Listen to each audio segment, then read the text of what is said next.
Yeah, rich to Nairobi, rich to Nairobi, rich to Nairobi. Josh, show us the light. This movement frenetic, the chi is kinetic. You know what's up, we just leveling up. Eternal life, children of light. Blessings upon you, the truth and the pride. Women heal earth, cherish your worth. Get us back on track like we birthed. Welcome to SolSocial with Dr. Makeba and Friends, the soul nourishing podcast that takes you on a journey of spirituality, self-discovery, and healing. I'm Dr. Makeba, and I'm thrilled to be your guide on this metamorphic path toward embracing your purpose, trusting your intuition, and igniting your inner light. In this episode, my friend Tamasia Johnson and I talk about the power of obedience and why it's so important to use your gifts and follow your lighted path. Take a listen and let me know what you think. Hello.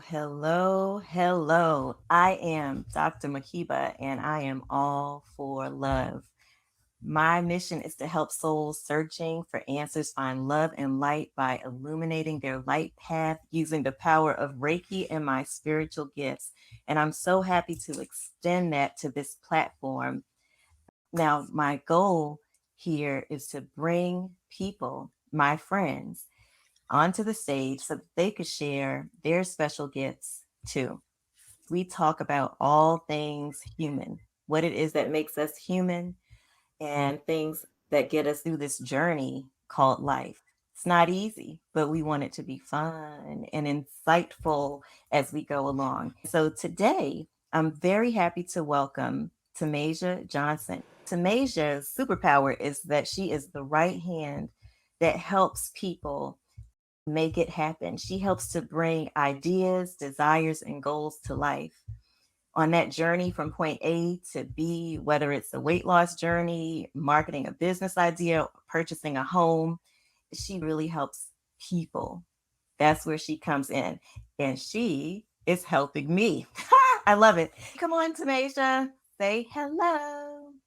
Where should we start? Tamasia, we talked about in your intro, your superpower is helping people. And I'm really interested in how you got into that. Tell us a little bit about your journey and why it is that you feel it's important to help people in this way. Yes. I want to start this off by saying that for a long time, I fought against it. I went against the natural and felt very frustrated. Like, why do I always have to be the person to help people get things done? Right. When I got over that, I realized that when things get caught, things get missed, right? Goals don't get accomplished, ideas don't get realized, lives don't get changed, things don't get done if you don't have a person or a team to get you from what's in your heart to see it in real life, to get you from not feeling like yourself to feeling like your best self, from not knowing you can do it to be like, oh my God, I did it. And so a lot of the areas I fall in now have come from personal experience. One, I don't know that you know, is that I used to be 245 pounds. I used to really struggle. I used to have really long natural hair. I used to be very on the inside the same, but on the outside, not the same. Right now, I'm like a size 8-ish, right? Okay. Used to be 18. Even that transition with all of mine, I get really excited. If I can do it, I want to help everybody else do it too. So I just noticed the value in being able to do that. And learning to be obedient where it don't always make sense. Just gotta go with it. And that's how and it puts me in a place of gratitude to be able to go from being frustrated, like, why I gotta be the person to be like, wow, if I didn't step up, maybe this person wouldn't be off medication. This person wouldn't have confidence. This person wouldn't be able to communicate their message to the world to be able to change lives. So when I think about it from that standpoint, I'm like, okay, I understand the assignment and I just need to go with it, even though I don't always understand, the intricacies for sure. I love that. And of course, that's the topic for this conversation today. It's being obedient and using our gifts. And so recognizing that that's your superpower is super awesome. I'm happy that you have presented yourself to help me. I mean, I think it's a cool story how we met. And so I'm going to share that real quick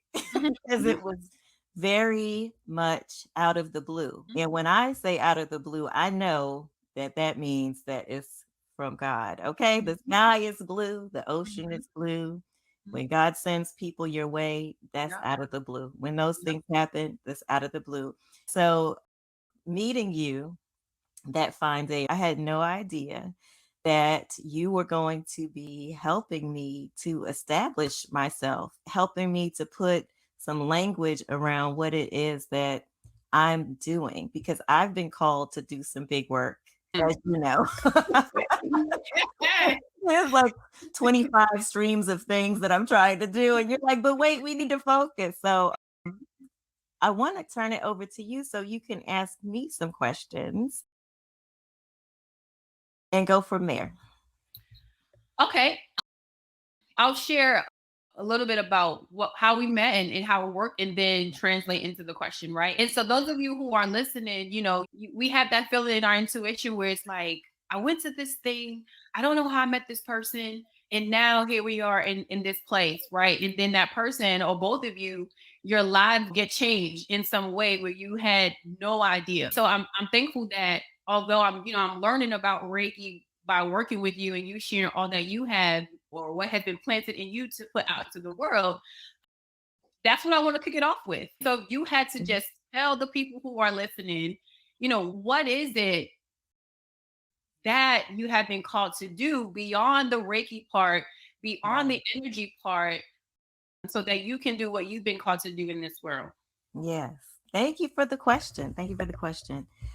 There's some listeners out there that I don't even know about the Reiki piece, but it is a major component of this transformation that I've experienced. And so you talked about your weight loss going from a size 18 to a size 8, and how that took dedication and obedience too, because you had to stop some of those behaviors that led you to that point. For me, I got a calling, and it was the clear message from God that I was to experience a new me. I didn't know what that new me was going to be, but a big part of it had to do with me going to Reiki class, learning about energy healing that I started doing because I was having some pain in my back. I was having this mid back pain that was just nagging me for 2 years. And I went to a massage therapist regularly, went to a chiropractor regularly, and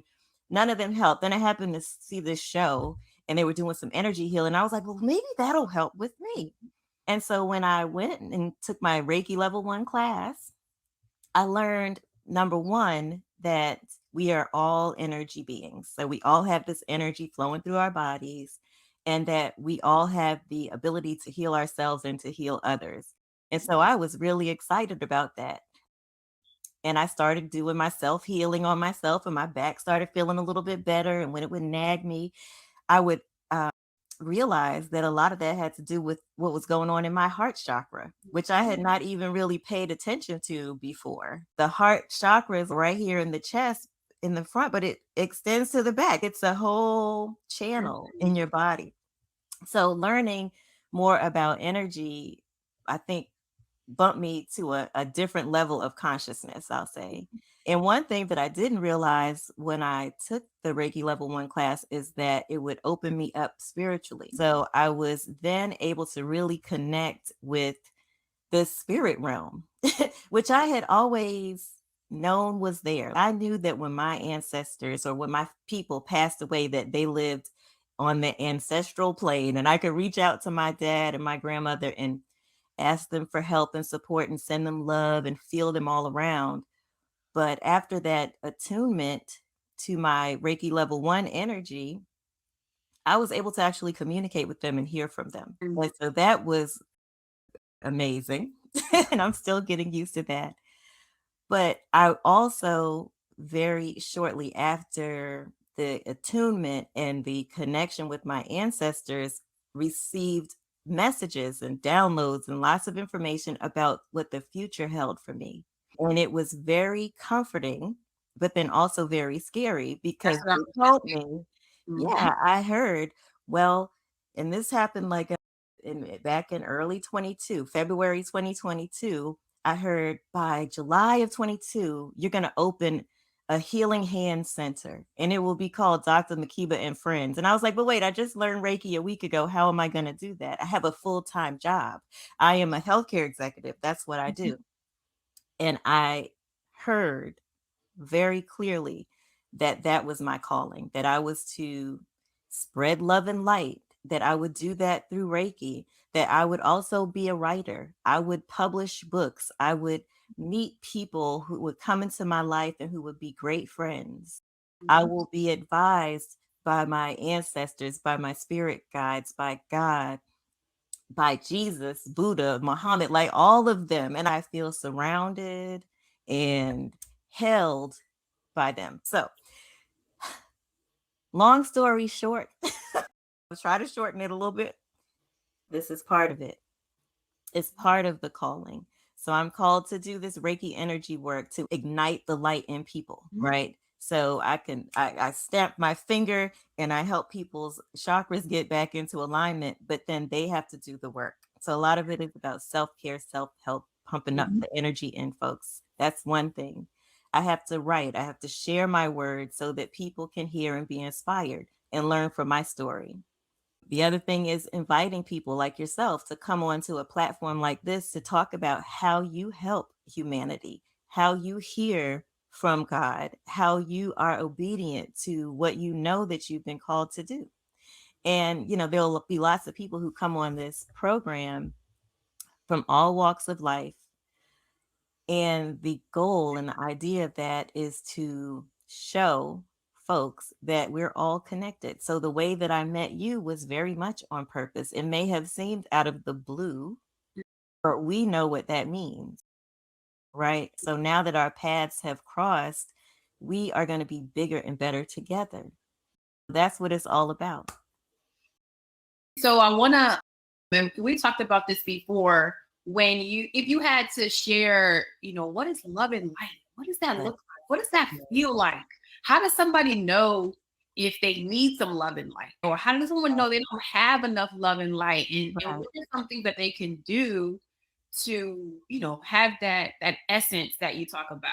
Yeah, I love that question because in my mind it's like totally clear.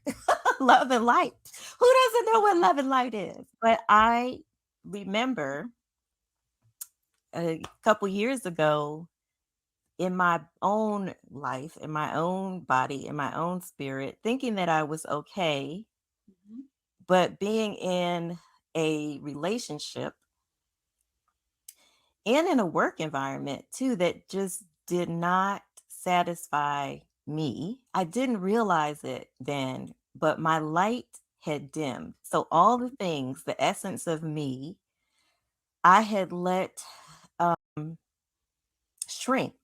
So the things that I used to enjoy doing, I had kind of stopped doing. Like I didn't know who I was. I didn't know what I liked to do. I was just kind of in a funk and I lacked clarity. So when I would think about my job that I was in, I loved the fact that I had a job because especially during the time when COVID popped up and people were losing jobs and there was this lack of security, I had a job, but I didn't feel a sense of real purpose because I wasn't fully able to help in the way that I like to help because I'm a helper too. As in the same way that you are, my job prior to the one that I'm currently in was as a strategic planner. So I would help leaders to meet and exceed their goals, help them realize their vision. But I wasn't able to a couple of years ago because of COVID. COVID kind of took away the whole idea of strategy because people were dealing with operational issues and trying to stay afloat. So I had to back up. And during that time, I was thinking about what my next steps would be. What kind of job should I have and what can I do? And I didn't really feel confident, to be honest. Like I didn't know how to take the skills and abilities that I had and even think about what my next steps would be. So I would say that the feeling that I had then, the lack of direction, the lack of clarity, the lack of purpose, specifically in my job, reflected a dim light. I wasn't my full self. And in my relationship, I felt at the time that I was not receiving the love that I needed, but I didn't even fully love myself. What was going on with me and my body? I had gained weight. I wasn't eating right. I wasn't just feeling cute. Hello, I feel a lot cuter these days, but I just didn't feel good in my body. So I blamed myself for why my relationship wasn't good. So I didn't feel empowered to speak up about what it was that I needed. I didn't feel I was being fully seen. So I didn't feel loved, but the love that I'm talking about now, the love that I feel that people need to strive for is that love of yourself. When you love yourself enough, it doesn't really matter what's going on around you because you know what you need, you know what you want, you know what you deserve. And so you don't take shit, for lack of a better word. And when you are fully in love with yourself, when I say that, I'm not saying that in an arrogant way. You don't want to be an arrogant jerk about your self love, but you want to be compassionate and loving and respectful of yourself. And when you are there, when you feel that, then you attract a different kind of love experience from the outside. That's the love and light that I'm talking about. For me, it's very warm and very fuzzy. Now that you know what you know and you've experienced what you've experienced, what would be some initial steps someone could take to maneuver their way back to more love, more light, tapping into that power? The number one thing that I always recommend to people is that they pray and meditate. Here we go. Pray and meditate. Pray and meditate. You know, if you don't believe in God, the creator, the universe, or whatever, the prayer could be that you want to see the light, you want to feel the light, you want to be the light. Because if you put it out there, it's like manifestation, right? If you write something down, it's out there, and then you can get closer and closer to it. So you pray. I want to add one thing because Sure. when we pray, we also got to be obedient, right? So where does that fall into all of this as well? What would you say? That comes with the meditation part, right? Okay. So the prayer is us talking. God is who I pray to. God, please show me the light. Please show me the light. I know the light is within me. I know the light is surrounding me, but God, please show me the light. And then I meditate. So the prayer and meditation are aligned because at that point, then I breathe and I ground myself and I listen. I think that's what a lot of people miss out on, that pause, that listening, that waiting to hear and receive. And so in my meditation, that's when I get the clearest messages because I'm silent, I'm quiet, I'm still, I'm focusing on my breathing, I'm focusing on my breath, my heartbeat. But that's when I can really hear the voice within and the voice of my spirit guides and ancestors and God. So when I hear and receive messages, sometimes they stick and I know what I'm supposed to do. Other times I write it down and I'm like, okay, I have to ponder this because sometimes the messages are like, really? I'm going to do what, when, why, how? You know, you have questions. But what I found is that when I listen, when I receive, when I accept, and when I'm obedient, that's when things flow That's when things flow. So it all ties together in my mind. Yeah. And what about if maybe I'll speak for myself and you just shared something that I didn't actually know. We know or have heard to pray, but then just now you mentioned that the meditation is where we need to listen. Yeah. So I just realized I'm like, maybe I'm doing this thing out of order, right? I mean, I'm meditating, but I should have prayed first so that I could meditate and listen. And that way it all, kind of flows together. But Yeah. what would someone do if they're not hearing anything or they don't like what they hear? They don't understand how to decode what they hear, what they're Mhm. feeling. What would someone then do? That's number two. Number two is to really explore and figure out where you can draw knowledge and information, where you can draw support. And I am a person that can help with that. With Reiki energy healing, I'm able to tap into people's energetic bodies and auras and help align them where they're blocked, because sometimes you can't hear, see, feel, know, because your chakras are out of alignment. So you come to someone like me who does Reiki. I can use my energy to help move your energy to open you up so that you can receive better. When you leave my space or my table, and I do Reiki on Zoom, I can do it by phone. There's, distance Reiki is really a thing. It really works. Or you come into my studio, we talk and we do Reiki on you. But the key is when you leave, you have to do your own self care and your work and your follow up. Follow the recommendations. 9 times out of 10, I'm going to say pray and meditate every day, twice a day. Practice. If you don't know how to do it, reach out. I have a meditation group that gets together several times a week. So you can dial in on Zoom and meditate with us.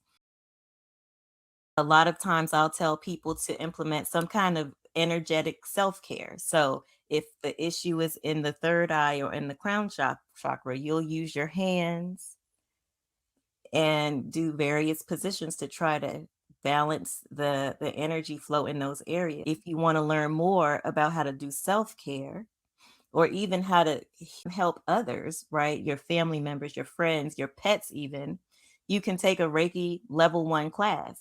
If you want to take that a little bit further, you can take a Reiki level 2 class and just learn what it means to move the energy. And it's so empowering. I totally recommend it, even if you don't want to do it for a living. Like, you don't have to have a Reiki practice to be a Reiki practitioner. You don't have to, sell your services. You just really, the main thing, the highlight, I think, is doing self-care and being able to get yourself back in order if you're off for whatever reason.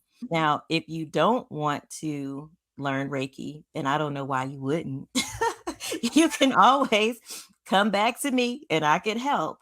But my goal for my clients is to help them to be able to balance themselves, to take care of themselves so that they can help others. That is part of my mission in terms of spreading the love and spreading the light, because me knowing how to do it is going to help only a certain number of people. But once you learn how to do it, you can help more, and they can help more, and it just spreads and spreads and spreads. So that's the goal. Good. And I want to share my short experience with you doing some energy healing work on me, especially because I know there's people who have messaged me on Instagram like, how was it? Was it, what did you feel like? And so, I think for me, it confirmed things. I was Mhm. like, oh, I have been feeling that. Or I was like, oh, I didn't know I was on the right track. And so it doesn't always, at least for me, it doesn't always have to be a bad thing that has happened or a bad thing that's going on. Right. Sometimes for me, it's like, oh, I'm on the right track. Oh, I do feel that big manifestation coming now. You know what I mean? To keep going in that sense. And I remember the first time I was like, I don't know what I'm supposed to feel. But the second time I was like, oh, I feel the heat on my head, Yeah. just even being open to an experience like that to bring you closer to a calling or closer to a gift or just closer to the next step Yeah. is also where it can fall in line too. I wanted to share that because I think sometimes we feel like it has to be a bad thing or it has to be Agreed. a traumatic experience, which it could be, but maybe it's just a sign like, okay, I am on the right track, right? I Yeah. do need to go left and get that one position that's been on my heart and things like that. I'm grateful because these last couple months, us doing our thing together, I'm like, oh, this is good. And I want to share one other thing because I have to go to Bible study and they're already worshiping without me. So when I first met Dr. Makeba, right, I got a bracelet from her. And I'll never forget this actually. There was a guy who came right after me. He was like, I want the brown one. And I was just like, I don't think it worked like that. And she had me, I didn't know, but that's not what we did. And you had me kind of move my hand around the different bracelets to see which one gave me the feels because that was the energy that I probably needed. So I wanted to drop that tip too. And we're thinking about bracelets and energy healing and who to call and what to do. That's just something for you guys to know that Dr. Makeba is thebomb.com. Oh, And I had a lot of fun chatting with you, and I'm only leaving because I have to honor my commitment yeah. to Okay. Now I know you have to go. I'm so glad that you joined us. But before you go, real quick, I just wanted to put a little note there that Tamasia's from the Bronx. Okay. I am from the Bronx, okay? Bronx girls are all that. I'm from the Bronx Yes. too. Thank you so much for joining me. And I will see you and talk to you again very soon. Come on, yeah. Rich to Nairobi, rich to Nairobi, rich to Nairobi. Josh, show us the light.